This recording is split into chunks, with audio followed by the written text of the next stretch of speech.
I don't believe that many scientists are willing to candidly express what's going through their minds because of, career pressure and peer pressure and that kind of stuff. But me, I don't give a shit. I'm going to tell people what's going on in my mind. When I let go of this theory, it's been somewhat of a coming down off of a really high high. It was such a great magnitude of an understanding that letting go has been very difficult for me. It's, been about 10 days. And it's still like my mind is like powering down, I think what happens is that it became a habit. Every single day I was working on it. It became something that I was focusing on every single day, every single day, every single day. I was always thinking about it.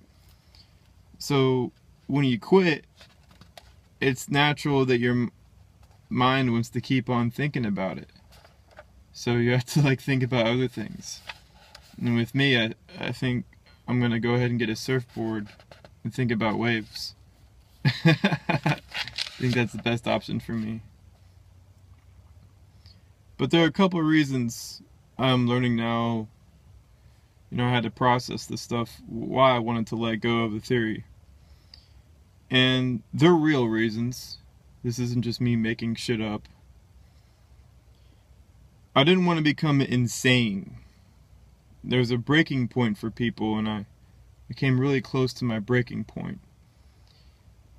Took those lessons from Semmelweis, the savior of mothers, so to speak. The midwives were washing their hands, and Semmelweis was like, it's a good idea, and he did this chlorine wash, and he was trying to convince everybody that, there were these microscopic things killing people, and he went insane. That's not the path I want to take. Van Gogh, the painter, decided to cut off his own ear. I don't think I'm gonna go that far.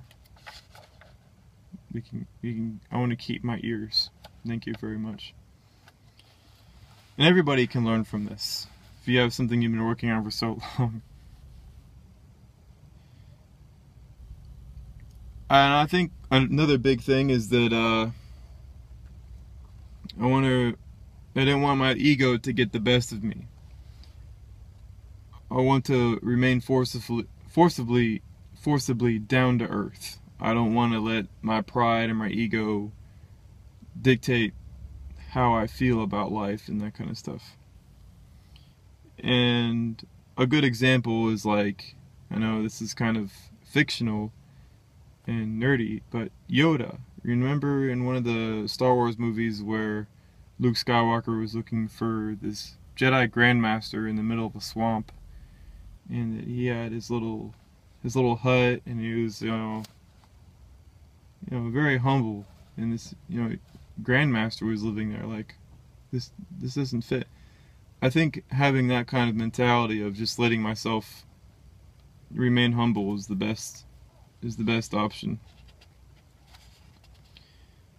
Pride never really did anything for me. It's something I don't really need.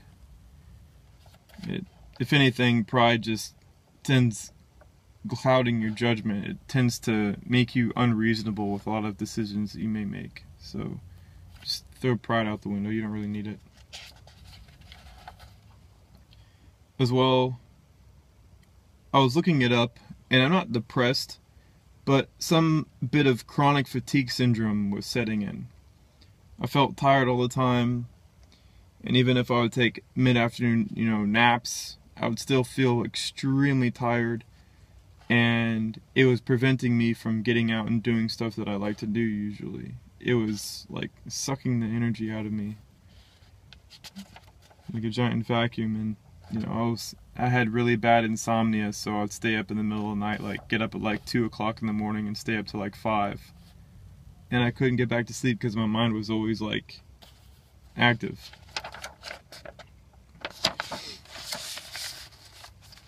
Another reason is the feeling of letting go is very freeing. I feel as if I broke huge chains inside my mind.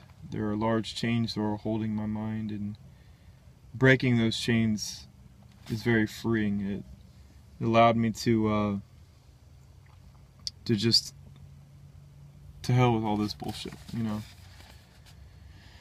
And that freeing effect, it's very liberating.